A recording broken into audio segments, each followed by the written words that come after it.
Welcome back नाज़रीन। Programme के आखिरी हिस्से में बातचीत को आगे बढ़ाते हैं और ये देखते हैं कि इन सारी सियासी क्राइसिस की सूरत हाल से पाकिस्तान को आगे कैसे निकाला जा सकता है मिलकर। और हमारे साथ शरीक गुफ्तगू हैं सेनेटर नासिर भट्ट साहब पाकिस्तान मुस्लिम लीग नून के, शौकत बसरा साहब PTI के, और सेनेटर सरमद साहब पाकिस्तान पीपल्स पार्टी से तल्लक है। सरमद साहब, मैं आपकी बातों से इत्तफाक करता हूँ कि ऐसी बयानबाजी ऐसी नहीं होनी चाहिए जिससे तमाम अखलाकियात की धज्जियाँ उड़ें, और इसमें तमाम ख़ास तौर के ऊपर ख़वातीन को हमें टारगेट नहीं करना चाहिए, जो अभी माजी में भी किया गया। जी आप देखें फरियाल बीबी के साथ क्या किया, एक चीज फरियाल बीबी के साथ क्या किया कि बिल्कुल बिल्कुल रात के ऊपर उनको उठा के लेके चले गए। इसमें एक चीज और भी हमें, एक सियासी के साथ उन्होंने कराची में क्या किया, सियासी जमातों को बातें करते हो, खवातीन की इज्जत की बातें करते हो, पहले खुद सीखो खवातीन की इज्जत करना। मेरा ख्याल है कि सियासी जमातों को, मेरा ख्याल है जहां पे चार्टर ऑफ डेमोक्रेसी किया गया वहां पे एक ये भी चीज की जानी चाहिए।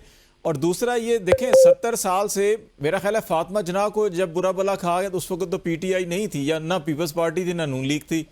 जब मोहतरमा नुसरत भुट्टो को या बेनज़ीर भुट्टो साहब को बुरा भला कहा जा रहा था उस वक्त भी मेरा ख्याल है कि सियासी जमातों को इतना अमल दखल नहीं था। या इवन जब बेगम कलसूम नवाज साहिबा के खिलाफ प्रोपेगेंडा किया जा रहा था या मरियम साहिबा के खिलाफ, तो इसमें हमें वो फैक्टर भी देखना चाहिए जो सियासी जमातों को आपस में लड़वाता है इस किस्म की कैंपेन्स बनाकर, और इस्तेमाल सियासी जमातों के कंधे होते हैं। क्या इसको भी नहीं मेरा ख्याल है फोकस करना चाहिए? मेरा होंगे, लेकिन मसला यह है कि सियासी जमातों में इतनी समझ और सोच होनी चाहिए, समझ बूझ होनी चाहिए कि वो इन चीज़ों को काउंटर कर सकें। हमारा प्रॉब्लम यह है कि हमारे यहाँ सियासी जमातें, बिलखसूस एक सियासी जमात बसरा साहब की, ये तो तैयार ही नहीं है सियासतदानों से बातें करने के लिए। इनके तो लिए हम लोग जो है चोर हैं, डाकू हैं, लुटेरे हैं, और ये खुद भूल जाते हैं कि इनके पास कितने कितने बड़े बड़े लुटेरे और डाकू और चोर। अभी जो KP की गवर्नमेंट के बारे में ऑडिट रिपोर्ट्स आ रही हैं, मतलब होश सुबह इंकशाफात हो रहे हैं। वो इस मुल्क की करप्शन की तमाम तारीख जो है ना उसको तोड़ के उसमें रख दिया है, और उसकी कोई बात नहीं करता। भाई उसकी बात करो ना, बताओ कि तुम्हारा चीफ मिनिस्टर कितना करप्ट है, उसकी बात करो। कि बताओ कि आजम खान ने और इन लोगों ने क्या किया था BRT में या वो मालम जब्बा में, उसकी बातें करो। क्यों नहीं करते, खामोश हो क्यों बैठ जाते हो तुम्हें?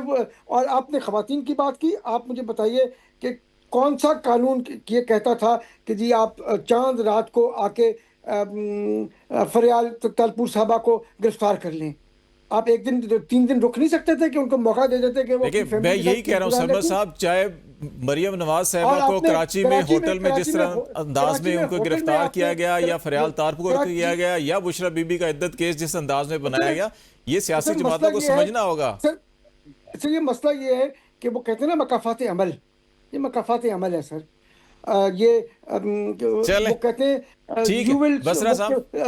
You will reap what you sow, तो जो बोते हैं वही काटते हैं। बसरा साहब, ये नहीं हो सकता कि सियासी जमातें जो है कि एक चीज के ऊपर एग्री कर लें और जो बाहर से बीज बोने की कोशिश करते हैं नफरत के आपके दरमियान। सब जानते हैं कि मरियम नवाज साहिबा को गिरफ्तार करने वाले कौन थे, करवाने वाले कौन थे। सिमिलरली हर दौर के अंदर ये हुआ, PMLN के साथ, पीपल्स पार्टी के साथ, आपकी जमात के साथ भी हुआ। बहुत से मामला में नून लीग वाले खुद कहते हैं हमें तो पता ही नहीं क्या हो रहा है क्या नहीं हो रहा। तो ये कि जरा आप इस पर भी बैठ के कुछ गौर कर सकते हैं। खालिद भाई, पहले तो झूठ बोलने वाले पर अल्लाह की 100 बार लानत। और रही बात ये सरमद साहब की और भट्ट साहब की, वो कहते ना चोर नाले चतर।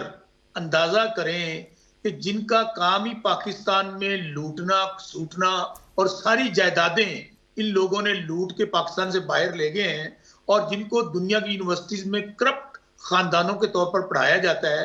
इन दोनों को सिर्फ इतना कहें कि जिन जिनका पैसा बाहर पड़ा है उनको पाकिस्तान में ले आए। ये सिर्फ 2 खानदान, शरीफ खानदान और जरदारी खानदान, जो लूट सूट उन्होंने की है, जो डाके मारे हैं पाकिस्तानी अवाम के पैसे पे, ये सिर्फ पैसा पाकिस्तान वापस ले आए तो यकीन माने पाकिस्तान के कर्जे उतर जाएंगे। बाकी रही बात भाई, जाहिर है आप लोगों से क्या मुकाबला।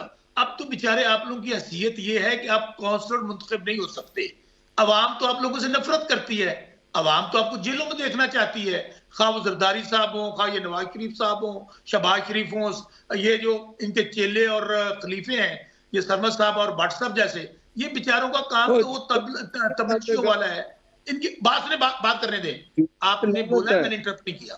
इनकी हैसियत औकात तो सिर्फ बेचारों की ये है कि इनको रखा सिर्फ इसलिए हुआ है कि आप लोगों ने झूठ बोलना है। ये बेचारे अपनी आखिरत खराब कर रहे हैं। इनको भी पता है कि आज वो नवाज शरीफ जिसके नाम पे पार्टी है, बात तो सुने, वो नवाज शरीफ जिसके नाम पे पार्टी है वो खुद हार गया, तो इनकी क्या हैसियत और औकात है। दूसरी रही बात जरदारी साहब की, अब वो पार्टी जो पाकिस्तान की पार्टी थी, मैं पीपल्स पार्टी में रहा हूं सरमद साहब, आज वो पार्टी सिर्फ अंदरून सिंध की चंद सीटों की पार्टी बन गई है।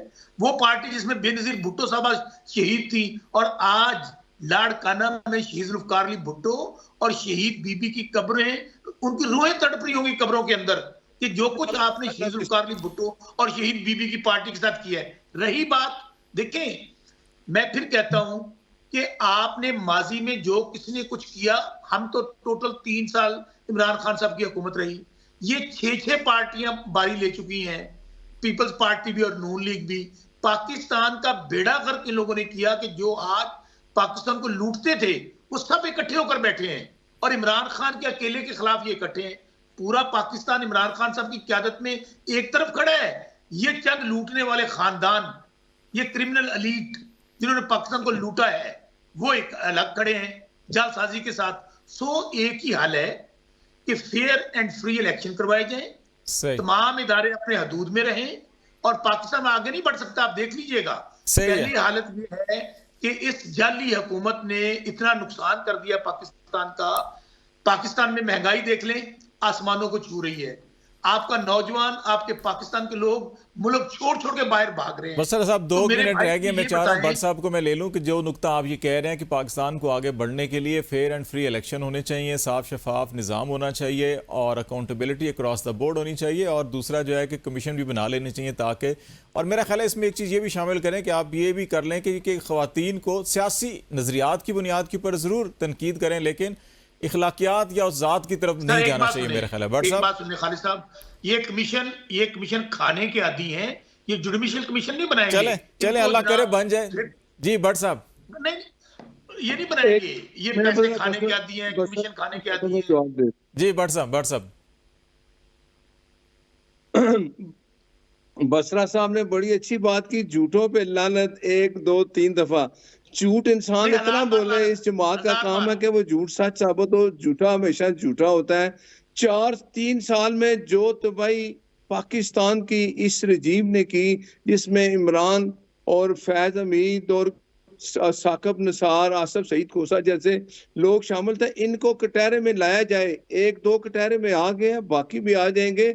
पाकिस्तान को अगर आगे बढ़ना है तो ऐसे लोग जो अपनी फोर्सेस पे हमला करते हैं, जो इस्लामाबाद आके चढ़ाई करते हैं, जिनके साथ गैर मुल्की होते हैं, जो दहशतगर्द जिनके साथ शामिल होते हैं, ऐसी सियासी जमात को तो पाबंदी लगनी चाहिए। सियासी जमातें ऐसे काम नहीं करती। और आपकी बात मैं इत्तेफाक करता हूँ बसरा साहब के, झूठों पे लानत लानत लानत, इतना झूठ मत बोले। अभी जो हालात है, आप मेरी बात सुने, मैं आपकी बात का जवाब दे रहा हूँ आपको, मैं बता रहा हूँ आपने कहा झूठों पे लानत है, मैं उसकी तारीफ चले वो आगे चलते हैं। वैसे वो डोनट भेज दें छोटे बने, लफ्ज ये ना इस्तेमाल करें। अच्छा स्वीट डिश होती है, उससे जरा तलखियां कम होती हैं। बट सब कंप्लीट कर लें, आखिरी मिनट में बात कंप्लीट कर लें, फिर मुझे करना है तजवीज बता दें कि चीजें ठीक कैसे होंगी। कि इमरान खान मुज़ाकरात पे अगर वो अब आ गया, मैंने तो पहले एक बात कही थी, अगर वो सिंसियर होता तो उसमें मौलाना फजल रहमान जैसे और महमूद खाना चकज़ई होते। ये आदमी है, इसने तो अपोजिशन भी, ये शख्स अपोजिशन को भी इकट्ठा नहीं कर सकता। जो शख्स अपोजिशन को इकट्ठा नहीं कर सकता, उसने क्या अपोजिशन करनी है। चले दुआ करते हैं, उम्मीद करते हैं कि हालात बेहतर हों, जो मुज़ाकरात का अमल शुरू हुआ है किसी किनारे लग जाए। भट्ट साहब बहुत शुक्रिया, नासिर भट्ट साहब बहुत शुक्रिया, शौकत बसरा साहब आपका भी बहुत शुक्रिया, और सेनेटर सरमद अली साहब हमारे साथ थे, उनका भी बहुत शुक्रिया। नाज़रीन आज तक के लिए इतना ही, खालिद जमील को इजाज़त दीजिए, अल्लाह हाफिज़।